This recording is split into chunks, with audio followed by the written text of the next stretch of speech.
Hello everyone, welcome to my channel. মই আজিৰ ভিডিঅ'টোত আলোচনা কৰিবলৈ গৈ আছো ক্লাছ 10ৰ সাধাৰণ বিজ্ঞানৰ চেপ্টাৰ নম্বৰ 1 ৰাসায়নিক বিক্ৰিয়া আৰু সমীকৰণৰ 20টা MCQ কোৱেশ্চন যিবোৰ ক্লাছ 10 ফাইনাল পৰীক্ষা অৰ্থাৎ মেট্ৰিক পৰীক্ষাৰ বাবে অতি গুৰুত্বপূৰ্ণ হয়। Let's see.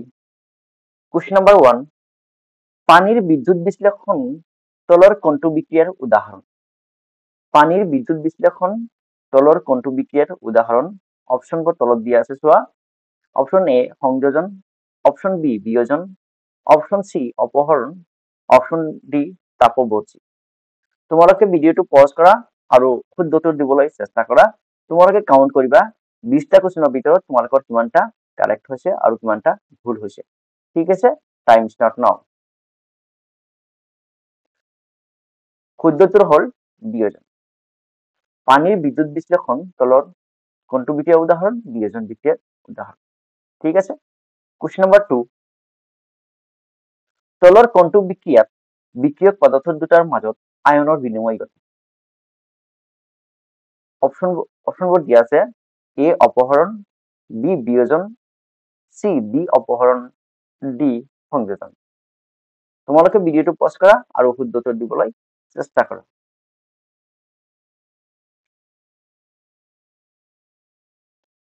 Option number C is the correct.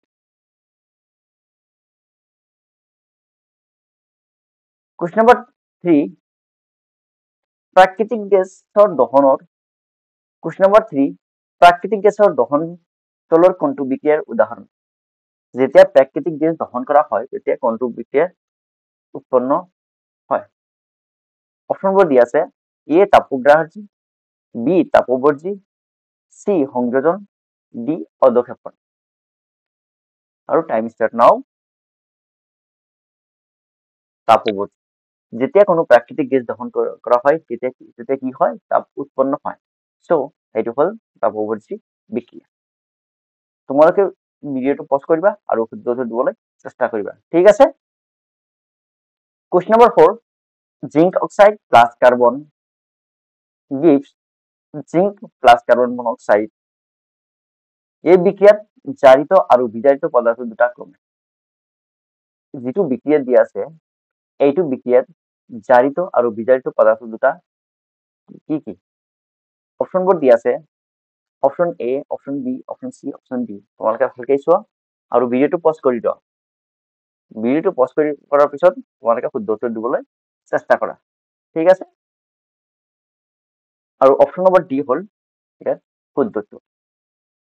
ঠিক আছে, তোমালোকৰ কিবা ডাউট থাকিলে তোমালোকে কমেন্ট বক্সত কমেন্ট কৰিব পাৰা। Question number 5. manganese oxide MnO2 plus 4HCl gives MnCl2 plus 2H2O plus Cl2. এই বিক্রিয়াত জারিত আৰু বিজাৰিত পদাৰ্থ দুটা ক্ৰমে।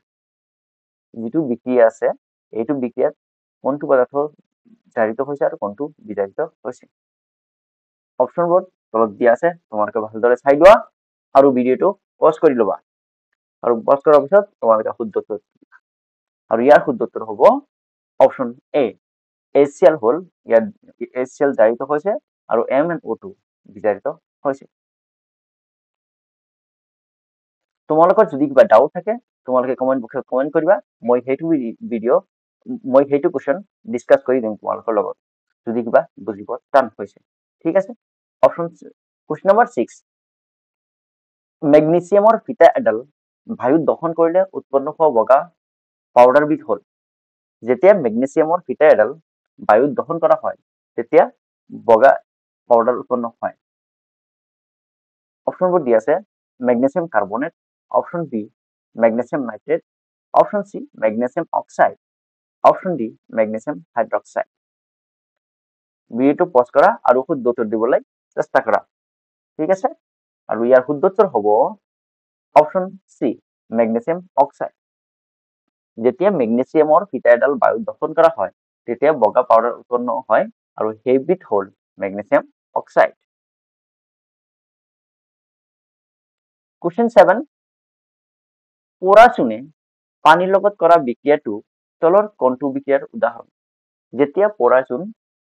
যেতিয়া পোৰা চূণে পানীৰ লগত বিক্ৰিয়া কৰে সেইটো কোনটো বিক্ৰিয়াৰ উদাহৰণ হয় অপশ্যনবোৰ তলত দিয়া আছে এ সংযোজন বি বিয়োজন সি তাপৱৰ্তী ডি এ আৰু সি দুয়োটাই ঠিক আছে ভিডিঅ'টো পজ কৰা আৰু তোমালোকে শুদ্ধ উত্তৰ দিবলৈ চেষ্টা কৰা কুৱেশ্যনকেইটা ইমান টান নহয় তোমালোকে যদি চেষ্টা কৰা তোমালোকৰ হৈ যাব অপশ্যন ডি ইয়াৰ শুদ্ধ উত্তৰ হ'ল অপশ্যন ডি এ আৰু সি দুয়োটাই শুদ্ধ কুৱেশ্যন নম্বৰ 8 ফেৰাছ সালফেটৰ তাপীয় বিয়োজনত উৎপন্ন হয় ফেৰাছ সালফেটৰ তাপীয় বিয়োজনত কি উৎপন্ন হয় অপশ্যনবোৰ দিয়া আছে এ সালফাৰ ডাই oxide B sulphur trioxide SO3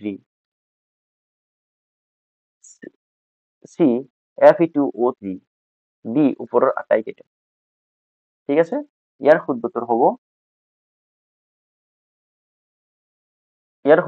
ওপৰৰ আটাইকেইটা ফেৰাছ সালফেটৰ তাপীয় বিয়োজনত উৎপন্ন হয় SO2 SO3 Fe2O3 গোটেইকেইটা ঠিক আছে কুৱেশ্যন নম্বৰ 9 চূণশিল উত্তপ্ত কৰি পৰাচূণ উৎপন্ন কৰা বিক্ৰিয়াটো তলৰ কোনটো বিক্ৰিয়াৰ উদাহৰণ ইয়াতে কৈছে কোনটো বিক্ৰিয়াৰ দ্বাৰা চূণশিলক উত্তপ্ত কৰি পৰাচূণ উৎপন্ন কৰা হয় অপশ্যনবোৰ তলত দিয়া আছে এ সংযোজন বি বিয়োজন সি অপহৰণ আৰু ডি তাপৱৰ্তী ইয়াৰ শুদ্ধ উত্তৰ হ'ব বিয়োজন ইয়াৰ শুদ্ধ উত্তৰটো হ'ল বিয়োজন বিক্ৰিয়া কুৱেশ্যন নম্বৰ 10 লেড নাইট্ৰেটৰ তাপীয় বিয়োজনত তলৰ কোনটো উৎপন্ন হয় যেতিয়া আমি লেড নাইট্ৰেটক তাপ দিওঁ তেতিয়া কি উৎপন্ন হয় অপশ্যনবোৰ দিয়া আছে A PbO B NO2 C N2 D O2 ভিডিঅ'টো পজ কৰা আৰু শুদ্ধ উত্তৰ দিবলৈ তোমালোকে চেষ্টা কৰা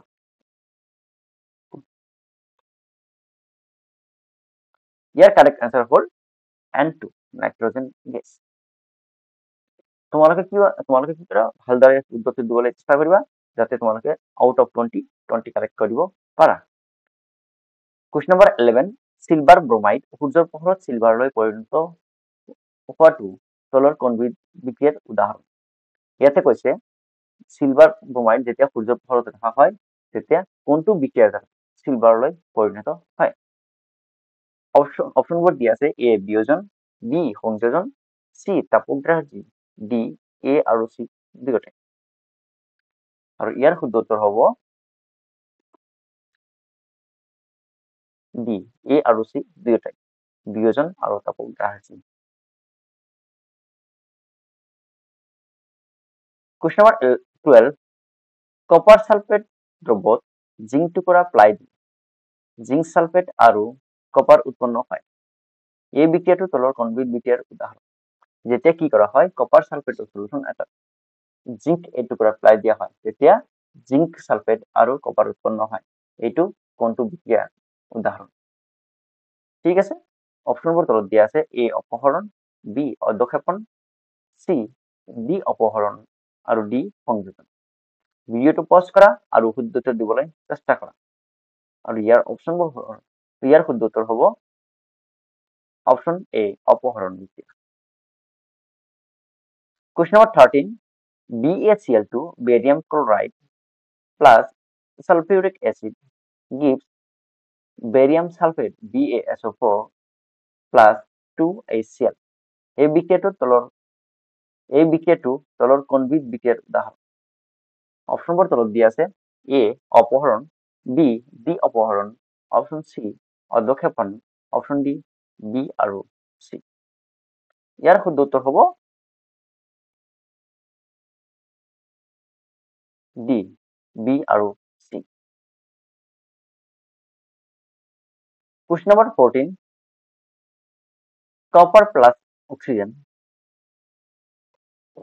copper plus oxygen gives copper oxide এই বিক্ৰিয়াত জাৰিত আৰু বিজাৰিত পদাৰ্থ দুটা ক্ৰম। এইটো যিটো বিক্ৰিয়াত দিয়া আছে ইয়াতে কোনটো পদাৰ্থ জাৰিত হৈছে আৰু কোনটো পদাৰ্থ বিজাৰিত হৈছে। অপশ্যনবোৰ দিয়া আছে, অপশ্যনবোৰ তোমালোকে ভালদৰে চাই লোৱা আৰু শুদ্ধ উত্তৰ দিবলৈ ভিডিঅ'টো পজ কৰা। ঠিক আছে, ইয়াৰ শুদ্ধ উত্তৰ হ'ব কপাৰ। ইয়াত কি হৈছে, ইয়াৰ শুদ্ধ উত্তৰ বি, কপাৰ ইয়াত জাৰিত হৈছে আৰু অক্সিজেন ইয়াত বিজাৰিত হৈছে। ঠিক আছে, কুৱেশ্যন নম্বৰ 15, কপাৰৰ ক্ষয়বহন ঘটিলে কপাৰৰ সামগ্ৰীৰ পৃষ্ঠত কেনে বৰণৰ চামনি পৰে? যেতিয়া কপাৰৰ ক্ষয়বহন ঘটে, যেতিয়া কপাৰ ক্ষয় হয় তেতিয়া কপাৰৰ পৃষ্ঠত কি ধৰণৰ ৰঙৰ চামনি পৰে? অপশ্যনবোৰ দিয়া আছে, অপশ্যন এ কলা, অপশ্যন বি মুগা, অপশ্যন চি সেউজীয়া, অপশ্যন ডি ৰঙা। ভিডিঅ'টো পজ কৰা আৰু শুদ্ধ উত্তৰ দিবলৈ চেষ্টা কৰা আৰু ইয়াৰ শুদ্ধ উত্তৰ হ'ব অপশ্যন চি সেউজীয়া। কপাৰ যেতিয়া ক্ষয় হয় কপাৰৰ পৃষ্ঠত তেতিয়া সেউজীয়া ধৰণৰ ৰঙৰ চামনি পৰে। কুৱেশ্যন নম্বৰ 16, চিলভাৰৰ ক্ষয়বহনৰ ফলত চিলভাৰৰ পৃষ্ঠত কেনে বৰ্ণৰ চামনি পৰে? যেতিয়া চিলভাৰৰ ক্ষয় হয় তেতিয়া পৃষ্ঠত কি ৰঙৰ চামনি পৰে? অপশ্যনবোৰ দিয়া আছে, এ কলা, অপশ্যন বি সেউজীয়া, অপশ্যন চি মুগা, অপশ্যন ডি মটিয়া। ভিডিঅ'টো পজ কৰা আৰু শুদ্ধ উত্তৰ দিবলৈ চেষ্টা কৰা আৰু ইয়াৰ শুদ্ধ উত্তৰ হ'ব অপশ্যন এ কলা। যেতিয়া চিলভাৰৰ ক্ষয় হয় তেতিয়া চিলভাৰৰ পিছত কলা বৰ্ণৰ চামনি পৰে। কুৱেশ্যন নম্বৰ 17, বায়ুত দহনৰ আগতে মেগনেছিয়ামৰ ফিতা এডাল পৰিষ্কাৰ কৰি ল'ব লাগে। ইয়াতে কোৱা হৈছে যে মেগনেছিয়ামৰ ফিতা এডাল জ্বলাবলৈ হলে ইয়াক কিয় পৰিষ্কাৰ কৰি ল'ব লাগে? ঠিক আছে, আৰু অপশ্যনবোৰ দিয়া আছে, অপশ্যন এ মলি আঁতৰাবলৈ, অপশ্যন বি ঘৰখনৰ দ্বাৰা ইয়াক উত্তপ্ত কৰিবলৈ, অপশ্যন চি ইয়াৰ পৃষ্ঠৰ অক্সাইড আঁতৰাবলৈ, অপশ্যন ডি ইয়াৰ পৃষ্ঠৰ হাইড্ৰক্সাইডৰ তৰফটো আঁতৰাবলৈ। ভিডিঅ'টো পজ কৰা আৰু শুদ্ধ উত্তৰ দিবলৈ চেষ্টা কৰা আৰু ইয়াৰ শুদ্ধ উত্তৰ হ'ব অপশ্যন চি ইয়াৰ পৃষ্ঠৰ অক্সাইডৰ তৰফটো আঁতৰাবলৈ। সাধাৰণতে কি হয়, মেগনেছিয়ামৰ যিবোৰ ফিতা থাকে সেইবোৰত এটা অক্সাইডৰ তৰফৰ সৃষ্টি হয়, সেইটো তৰফ আঁতৰাবলৈ মেগনেছিয়ামৰ ফিতা পৰিষ্কাৰ কৰি ল'ব লাগে। কুৱেশ্যন নম্বৰ 18, তলৰ কোনটো এটা তাপীয় বিয়োজন বিক্ৰিয়া? তলৰ কোনটো এটা তাপীয় বিয়োজন বিক্ৰিয়া? ইয়াতে চাৰিটা বিক্ৰিয়া দিয়া আছে, তোমালোকে ভালদৰে চাই লোৱা আৰু ভিডিঅ'টো পজ কৰি লোৱা। পজ কৰি লোৱাৰ পিছত তোমালোকে শুদ্ধ উত্তৰ দিবলৈ চেষ্টা কৰিবা। ঠিক আছে, টাইম ষ্টাৰ্ট নাও। এইটো হ'ল তলৰ D, option D calcium carbonate gives calcium oxide plus carbon dioxide। এটি হল তাপীয় বিয়োজন বিক্রিয়ার উদাহরণ। ঠিক আছে, কোশ্চেন নাম্বার 19, লেড নাইট্রেট উত্তপ্ত কৰিলে নিৰ্গত হোৱা মুগা বৰ্ণৰ ধোঁৱা বৰ যেতিয়া লেড নাইট্ৰেটক উত্তপ্ত কৰা হয় তেতিয়া কি হয়, এক ধৰণৰ মুগা বৰ্ণৰ ধোঁৱা ওলায়। সেই ধোঁৱাটো কি? ঠিক আছে, option A nitrogen oxide, option B lead oxide, option C oxygen, option D lead. আৰু ইয়াৰ শুদ্ধ উত্তৰ হ'ব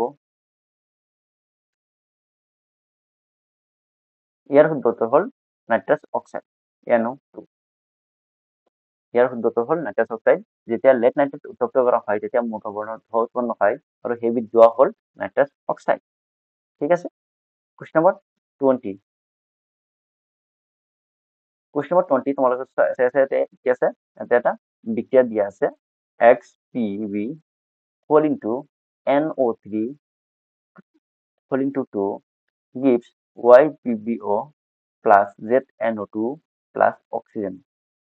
এই সঞ্চালিত ৰাসায়নিক বিক্ৰিয়াটোত X, Y আৰু Z ৰ মানবোৰ ক্ৰমে। তোমালোকে ভিডিঅ'টো পজ কৰি লোৱা আৰু তোমালোকে টাইম লৈ লোৱা, যিমান টাইম লাগে তোমালোকে চেষ্টা কৰা আৰু তাৰপিছত তোমালোকে শুদ্ধ উত্তৰ দিবলৈ চেষ্টা কৰা আৰু কি কৰিবা আৰু শুদ্ধ উত্তৰ দিবলৈ চেষ্টা কৰা। ঠিক আছে, ইয়াৰ শুদ্ধ উত্তৰ হ'ব অপশ্যন বি 2, 2, 4। তোমালোকে কি কৰিবা, ইয়াতে 2 দিব লাগিব, ইয়াতে 2 দিব লাগিব আৰু ইয়াতে 2 দিলে বিক্ৰিয়াটো কি হ'ব, সঞ্চালিত হৈ যাব। তোমালোকে কি কৰিবা, তোমালোকে মোৰ কমেণ্ট বক্সত কমেণ্ট কৰিবা তোমালোকৰ কিমানটা কুৱেশ্যন শুদ্ধ হ'ল আৰু কিমানটা কুৱেশ্যন ভুল হ'ল। তোমালোকে কি কৰিবা, ভয় নকৰিবা, লাহে লাহে ঠিক হৈ যাব। মই সপ্তাহত 2টাকৈ ভিডিঅ' আপলোড কৰিম। প্ৰত্যেকটো চেপ্টাৰৰ প্ৰায় 100টাকৈ MCQ দিবলৈ চেষ্টা কৰিম। তোমালোকে যদি ৰেগুলাৰ ভিডিঅ'বোৰ চাই থাকা তেনেহ'লে তোমালোকৰ কি হ'ব, কনচেপ্ট ক্লিয়াৰ হৈ যাব আৰু MCQ কুৱেশ্যন কেনেকৈ ফাৰ্ষ্ট ছল্ভ কৰিব লাগে সেইটো টেকনিকত তোমালোকে শিকি যাবা। আৰু মোৰ ভিডিঅ'টো যদি ভাল লাগি থাকে তেনেহ'লে তোমালোকে কি কৰিবা, তোমালোকৰ বন্ধু বান্ধৱী ভাইটি ভণ্টিসকলৰ লগত শ্বেয়াৰ কৰিবা যাতে সিহঁতেও অতি ভালকৈ MCQ কুৱেশ্যন ছল্ভ কৰিব পাৰে। থেংক ইউ ফৰ ৱাচিং মাই ভিডিঅ'।